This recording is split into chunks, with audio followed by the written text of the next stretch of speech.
Yaya, dari ruang cuci ke puncak dunia. Namaku Amalia Surya. Tapi semua orang memanggilku Yaya. Aku lahir bukan di rumah sakit dengan perawat cantik dan musik klasik, tapi di ruang cuci sebuah rumah besar milik keluarga Yonatan. Ibuku, Butina, asisten rumah tangga, bapakku, Papaimo, tukang kebun di rumah itu juga. Hadi otomatis, aku tumbuh sebagai penghuni kelas bayangan di rumah besar itu. Kadang aku bercermin di kaca kamar mandi keluarga Yonatan, lalu berkata pada diriku sendiri, Yaya, kamu lahir di ruang cuci, tapi bukan berarti masa depanmu harus dilipat dan dijemur di jemuran belakang. Di bangku SMP usiaku 13 tahun, aku duduk di kelas 2 SMP negeri, yang jaraknya bisa ditempuh 15 menit jalan kaki dari rumah keluarga Yonatan. Di sekolah, aku awalnya populer. Teman-teman mengira aku anak orang kaya. Karena rumahku gede banget, aku sering diajak nongkrong, makan mie ayam bareng, bahkan pernah dipilih jadi ketua kelas. Tapi popularitas itu runtuh, kayak sandal jepit putus di jalan. Rahasiaku terbongkar. Aku bukan anak pemilik rumah, melainkan anak pembantu. Reaksi teman-teman, Alatea, si ratu sosialita, mendelik. Ya ampun, jadi kamu cuma numpang tinggal? Jimmy nyeletuk. Pantesan tiap hari bajunya wangi Molto, bukan parfum branded. Marina, Oscar, Andi, Vera, Wendy ikut menertawakan. Sejak saat itu, aku nggak lagi dipanggil Princess Yaya. Aku berubah jadi Mbak Yaya Laundry Service. Tentu sakit, tapi untung, aku punya dua sahabat sejati. Johan, yang tubuhnya gempal, otaknya encer, mulutnya penuh lelucon receh. Sandra yang tinggi, atletis, rambut panjang, sering melankolis, tapi setia. Pernah suatu hari, aku menangis karena diejek. Sandra memelukku sambil berkata, ya, hidup ini kayak lari estafet. Kalau kamu jatuh, tongkatnya jangan sampai lepas. Aku menyahut, San, masalahnya, aku lari biasa aja, sering kepleset. Johan langsung menambahkan, tongkatnya kalau jatuh, bisa dipakai buat mukul Alatea kok. Kami bertiga tertawa. Dari situlah, aku sadar. Tawa adalah obat terbaik. Dari SMP ke SMK, filosofi gaji dolar. Setelah SMP, aku memilih masuk SMK jurusan pariwisata. Alasannya simpel. Aku punya ambisi yang lebih besar daripada sekadar lulus sekolah. Aku ingin kerja di kapal pesiar. Aku bilang ke orang tuaku dengan penuh semangat. Paling nggak, gajinya dolar, Bu. Kalau rajin nabung, siapa tahu bisa buka warung di kampung. Ibu cuma mengangguk sambil menahan air mata, sementara bapak tertawa kecil, mengelus rambutku. Yang penting halal. Ya, rezeki nggak pernah salah alamat. Selama SMK, hidupku bukan cuma belajar, aku kerja sambilan kesana sini. Pernah jadi kasir minimarket yang hafal kode barang lebih cepat daripada ingat rumus matematika. Jadi pramusaji di warung Padang yang harus bisa bedain senyum lapar sama senyum nyicil. Bahkan pernah jadi tukang bagi brosur di lampu merah, di mana aku belajar satu pelajaran penting. Manusia bisa tiba-tiba berubah jadi ninja hanya untuk menghindari brosur. Semua itu kujalani dengan satu prinsip konyol tapi sakral. Kalau kamu nyapu, nyapulah kayak direktur. Kalau kamu cuci piring, cucilah kayak profesor. Kalau kamu bagi brosur, ya, bayangkan kamu lagi orasi di depan PBB. Akhirnya, setelah lulus, aku memberanikan diri daftar kerja di kapal pesiar Pegasus Dreams. Seleksinya ketat. Ada tes bahasa, wawancara, bahkan tes senyum ramah yang bikin pipiku kram. Tapi, entah bagaimana, aku lolos. Mungkin karena kemampuan bahasa Inggrisku cukup lumayan, atau mungkin karena aku bisa bilang good morning, sir, dengan nada yang terdengar lebih tulus daripada saldo ATM-ku. Waktu kabar itu datang, ibuku menangis terharu sampai matanya bengkak. Bapak sujud syukur. Aku sendiri cuma bisa loncat-loncat sambil teriak dalam hati. Yes, gaji dolar. Butina, gaji dolar. Kehidupan di kapal pesiar hari pertama Yaya menjejakkan kaki di kapal pesiar Pegasus Dreams. Ia tertegun, bukan karena kagum pada kemewahan lampu kristal di lobi atau karpet merah yang seolah langsung menghipnotis turis-turis bule berkaos bunga, tapi karena satu hal sederhana. Lah, kapalnya goyang. Tapi aku nggak jatuh. Aku ternyata punya bakat jadi penyeimbang. Kayak botol kecap di rak warung. Kapal itu memang seperti kota terapung. Ada restoran 24 jam, kolam renang dengan seluncuran raksasa, bahkan ada mini mall. Tapi Jaja tahu, ia tidak ada di sini untuk liburan. Tugasnya jelas, bekerja keras, menabung dolar, lalu pulang membawa kebanggaan buat Pak Paimo dan Butina. Serbet dan sendok. Sebagai kru restoran, Yaya belajar bahwa hidup di kapal itu mirip serbet dan sendok. Serbet selalu siap menampung kotoran, sementara sendok selalu diperbutkan banyak mulut. Jadi, kalau aku nggak bisa jadi sendok, setidaknya aku bisa jadi serbet. Berguna. Walau sering diremehkan, gumam Yaya sambil melipat-lipat serbet menjadi bentuk angsa. Walaupun angsanya kadang lebih mirip ayam goreng KFC. Kawan-kawan kru lain awalnya menatap Yaya aneh. Logat Jawanya masih kental, dan ia sering nyeletuk hal-hal random. Pernah suatu kali, supervisor marah karena meja nomor 12 belum dibersihkan. Yaya malah menjawab, maaf Pak, saya tadi lagi mikir, kenapa penumpang suka banget pesan steak medium rare? Itu kan setengah matang. Hidup itu jangan setengah matang, harus well done dong. Alih-alih dimarahi habis-habisan, supervisor itu malah ngakak. Sejak itu, Yaya dikenal sebagai kru yang kerja keras, tapi selalu punya komentar kocak, sok filosofis. Peter Wilson, yang misterius, Di tengah jadwal kerja yang padat, Yaya bertemu dengan seorang pegawai baru bernama Peter Wilson. Orangnya kalem, agak kikuk, tapi rajin. Rambutnya pirang kusut, dan kalau senyum lesum, pipinya muncul. Bagi Yaya, ia tampak seperti bule kebanyakan nonton drama Asia, karena suka menunduk sopan. Mereka pertama kali ngobrol saat Yaya hampir menumpahkan semangkuk sup panas ke sepatu Peter. Sorry, sup ini bandel, kayak hidup, kata Yaya buru-buru. Peter mengangkat alis, tertawa kecil. You always make jokes like that. Ya iyalah, kalau nggak pakai jokes, hidupku bisa gosong, Mas. Mister, sejak itu mereka sering ketemu di pantry. Peter tampak tertarik dengan caranya Yaya menghadapi segala kesulitan dengan humor. Yaya sendiri heran, kenapa si bule ini betah nongkrong sama dia. Jangan-jangan dia kurang teman. Atau jangan-jangan dia suka sama aku. Nggak mungkin, mana ada bule suka sama anak pembantu yang kerjanya ngelap meja. Lika-liku kerja di lautan. Kerja di kapal pesiar itu tidak glamor. Bayangkan saja, Yaya harus bisa menghafal menu dalam 3 bahasa Inggris, sedikit Spanyol, plus bahasa isyarat universal. Senyum, pernah ada penumpang mabuk laut muntah di meja, dan Yaya yang harus membersihkannya. Sambil membersihkan, ia nyeletuk ke temannya. Kalau di rumah aku disuruh ngepel karena lantai kotor, di sini ngepel karena ada tamu yang mulut dan perutnya nggak kompak. Di lain waktu, seorang nenek kaya raya komplain karena steaknya terlalu matang. Yaya, dengan wajah serius, menjawab, Madam, steak ini well done, tapi percayalah, saya bisa paham bila Madam lebih suka yang medium rare. Karena bagaikan hidup, ada banyak sisi mentah yang bikin segar. Siap, saya akan segera mengganti steaknya sesuai dengan yang Madam inginkan. Dan si nenek tertawa terbahak dan memberi tip ekstra. Dari hari ke hari, reputasi Yaya semakin naik. Bukan hanya karena ia paling cepat bekerja, tapi juga karena ia membuat pekerjaan berat terasa ringan. Rekan-rekan kru asal Indonesia lain sering bilang, kalau Yaya ada di shift, suasana jadi kayak stand up komedi. Kalau nggak ada, kayak sinetron azab. Filosofi Buffet. Filosofi,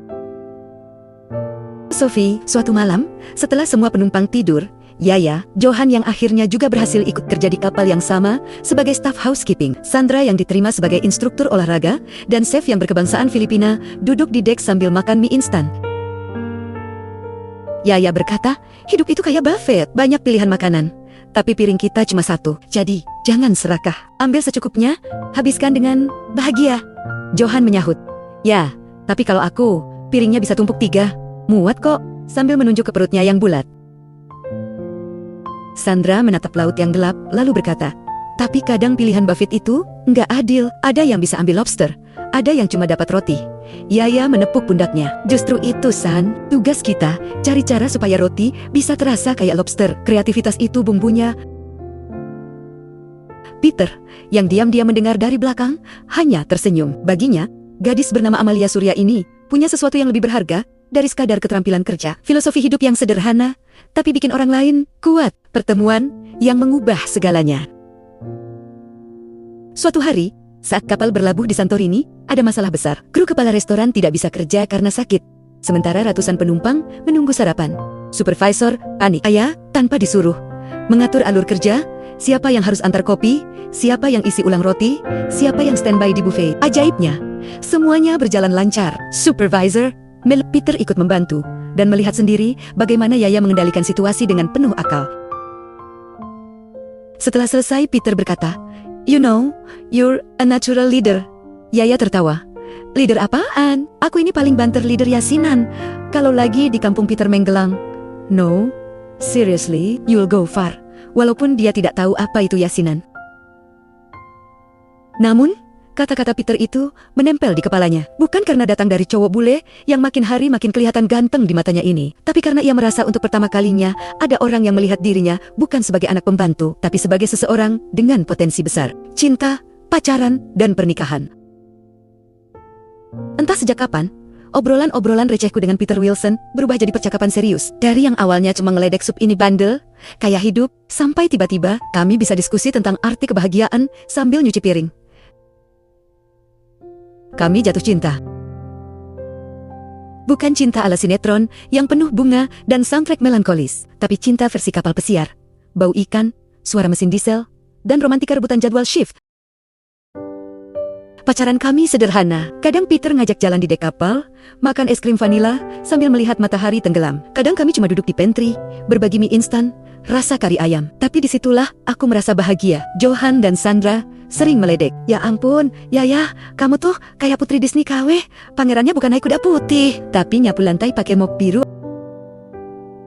Aku kuek saha, karena buatku rasa nyaman lebih berharga daripada kuda putih. Hingga akhirnya, setelah bertahun-tahun bekerja bersama, kami memutuskan menikah. Aku menangis saat itu, bukan karena sedih, tapi karena aku tak pernah membayangkan seorang anak pembantu rumah tangga bisa berdiri di pelaminan dengan pria yang membuatku merasa cukup. Rahasia di hari pernikahan. Lalu, di hari yang seharusnya paling indah itu, sebuah rahasia terungkap. Sebelum pesta dimulai, seorang pria tua dengan setelan jas mahal yang kemudian aku ketahui adalah pengacara keluarganya Peter menghampiriku. Ia menyalamiku hangat, lalu berkata, "Selamat datang di keluarga Battenfield." Aku beku. Otakku langsung error. Keluarga? Apa, Pak? Peter, yang berdiri di sampingku, mendesah panjang. Wajahnya tegang, tapi ada senyum kecil yang menahan gugup. Ya, ada satu hal yang selama ini belum aku ceritakan. Namaku sebenarnya bukan Peter Wilson. Aku menatapnya, setengah panik. Dia langsung menjelaskan dengan cepat. Aku sebenarnya Peter Battenfield, anak pemilik Pegasus Group. Aku bengong, rasanya seperti ditampar pakai sandal jepit basah. Hah, jadi kamu pewaris grup kapal pesiar tempat kita kerja dan yang punya hotel di 7 negara itu? Peter mengangguk pelan. Ya, aku sengaja kerja sebagai pegawai biasa. Aku ingin tahu siapa yang bisa mencintaiku tanpa melihat nama keluargaku. Dan kamu, Yaya, kamu lulus ujian itu. Beberapa detik aku hanya bisa menatapnya. Semua kilas balik hidupku seperti film cepat. Dari disiram pel ke kepala oleh Alatea di SMP sampai jadi chief serbet di restoran kapal pesiar. Aku, Amalia Surya, anak pembantu, ternyata menikah dengan pewaris kerajaan bisnis internasional. Aku akhirnya menarik napas dalam. Peter, jujur aja, aku lebih lega gini. Dia terkejut. Lega? Aku tersenyum lebar. Ya, yang penting kamu bukan pewaris utang, Peter. Kalau kamu pewaris utang, itu baru bikin aku nyesel. Semua orang di sekitar kami tertawa. Bahkan ibuku, Bu Tina, yang biasanya kaku, ikut cekikikan sambil bilang, "Syukurlah, Nak, ternyata mantu saya ini bukan pewaris cicilan koperasi." Peter meraih tanganku erat. Jadi, kamu tetap mau sama aku? Aku menatap matanya, lalu mengangguk. Tentu, aku jatuh cinta sama kamu, bukan sama namamu. Lagi pula, kalau aku cuma cinta sama pewaris, jelas aku mungkin dulu sudah pacaran sama anaknya Pak Yonatan. Itu juga kalau dia mau. Hahaha. Pernyataan itu membuat semua tamu tertawa meledak, sementara Peter memelukku dengan lega. Dan di situ aku sadar, rahasia bukan selalu tanda pengkhianatan. Kadang, rahasia adalah cara Tuhan memberi plot twist terbaik dalam hidup kita. Dari pegawai biasa ke Setelah menikah dengan Peter yang ternyata pewaris keluarga Battenfield, hidupku memang berubah. Tapi bukan berarti aku langsung duduk manis di kursi empuk, minum mocktail, dan main sudoku sepanjang hari. Aku tetap bekerja, bahkan lebih keras dari sebelumnya, karena aku tahu, jadi istri pewaris itu gampang dipandang sebelah mata. Orang-orang akan selalu berbisik, dia sukses cuma karena nikah sama bosnya. Dan aku paling alergi sama kalimat itu. Rasanya kayak dituduh pakai joki pas ujian. Padahal, aku sudah belajar mati-matian. Maka aku kerja double bahkan triple. Di kapal pesiar, aku nggak hanya ngatur restoran, tapi juga ikut bantu di divisi housekeeping. Bahkan pernah turun tangan urus logistik. Pernah, suatu kali, ada masalah. Ratusan tamu komplain karena stok razan habis. Orang-orang panik, manajer bingung, aku cuma nyeletuk. Ya udah, bikin nasi uduk aja. Orang kalau sarapan kenyang, mereka lupa nggak dapat croissant. Semua orang ketawa, tapi ide itu dipakai. Bule-bule akhirnya ngantri panjang untuk coba Indonesian Coconut Rice. Sejak itu, menu sarapan internasional Pegasus Dreams punya tambahan satu hidangan permanen, nasi uduk Pegasus Special. Prestasi-prestasi receh, tapi nyata kayak gini, bikin namaku makin diperhitungkan. Aku mulai dipercaya pegang proyek-proyek besar. Dari peluncuran menu baru, sampai program pelatihan kru lintas negara. Sampai akhirnya, Dewan Direksi Pegasus Group, yang separuh besar isinya, sepupu-sepupu Peter, yang wajahnya kayak kembaran Elon Musk versi Eropa, mengangkatku. Jadi, Chief Operating Officer, pertemuan yang ditakdirkan. Hari itu, aku menghadiri acara kantor di salah satu hotel milik Pegasus. Suasananya hangat, penuh tawa keluarga karyawan. Aku mengenakan dress sederhana tapi rapi. Gaya yang membuatku terlihat nyaman, tapi tetap berwibawa. Aku tidak menyangka, di antara kerumunan itu, ada wajah yang dulu begitu akrab di masa SMP. Alatea. Hanya saja, kali ini dia tak sendirian. Di sampingnya berdiri Zachary Yonatan. Ya, anak keluarga majikan lamaku. Kini, resmi, jadi suami Alatea. Begitu matanya menangkapku, Alatea langsung tersenyum miring. Senyum yang dulu sering jadi isyarat datangnya hujan ejekan. Lihat semua, ini Yaya, teman SMP ku yang dulu terkenal jago.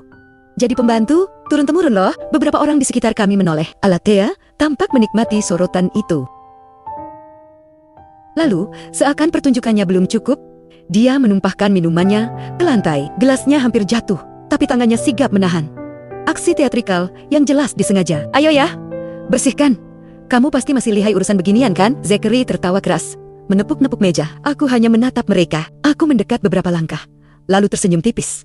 Alatea, kamu tahu, hidup itu seperti cermin di hotel ini. Kadang yang kelihatan di luar cuma pantulan, tapi pantulan itu tidak selalu sama dengan kenyataan. Dia mengerjap, tidak menyangka. Aku menjawab dengan kalimat yang tak bisa ditertawakan langsung. Zachary mencoba mencairkan dengan tawa, tapi tawanya terdengar kering. Dan seolah semesta ikut mengatur skenario, pembawa acara tiba-tiba bersuara lantang dari panggung. Hadirin sekalian, mari kita sambut Chief Operating Officer Pegasus Group, Ibu Amalia Battenfield. Seluruh ruangan berbalik menatapku. Aku melangkah maju, suara langkahku terdengar tegas, menembus keheningan. Sampai di podium, aku tersenyum kepada para tamu, lalu sengaja melirik ke arah Alatea dan Zachary. Oh ya, kataku sambil mengambil mikrofon. Di sini panggil saya Bu Amalia Surya saja, biar lebih profesional. Ruangan bergemuruh dengan tepuk tangan. Alatea menunduk wajah kaku. Zachary hanya memandang kosong ke gelas minumannya, sementara aku berdiri di atas panggung. Dalam hati, aku tersenyum. Kadang, karma tidak datang terlambat. Ia hanya menunggu momen paling elegan untuk masuk ke ruangan. Filosofi sandal jepit. Kini, hidupku terasa lengkap. Orang tua bisa pensiun. Aku punya suami yang baik. Dan aku sendiri bisa duduk di kursi eksekutif tanpa melupakan asal-usulku. Aku belajar 3 hal penting. 1. Hidup itu kayak sandal jepit. Murah, sederhana. Tapi kalau hilang satu, pincang juga. Jangan remehkan hal kecil. 2. Orang boleh lahir di ruang cuci, tapi nasib bisa dipelintir dengan kerja keras, doa, dan humor. 3. Balas dendam terbaik bukan dengan teriak, tapi dengan bikin orang lain terdiam melihat kita sukses. Sahabatku, Johan dan Sandra tetap setia menempel kayak lem super. Kami bersama-sama mengejar dan menggapai mimpi masing-masing. Johan, si gempal jenaka itu, setelah kembali ke bangku sekolah dan berkuliah di Fakultas Hukum, akhirnya jadi pengacara. Meski aku yakin separuh kliennya lebih percaya sama humornya daripada pasal-pasal yang dia kutip. Sandra, si tinggi atletis melankolis, sekarang adalah pengusaha fitness center yang sukses. Dia sering bilang bahwa hidup itu berat, makanya dia pilih buka gym saja biar bisa sekaligus angkat beban. Ya begitulah, kami bertiga masih sering ketawa bareng, terutama bila teringat perjuangan kami dulu.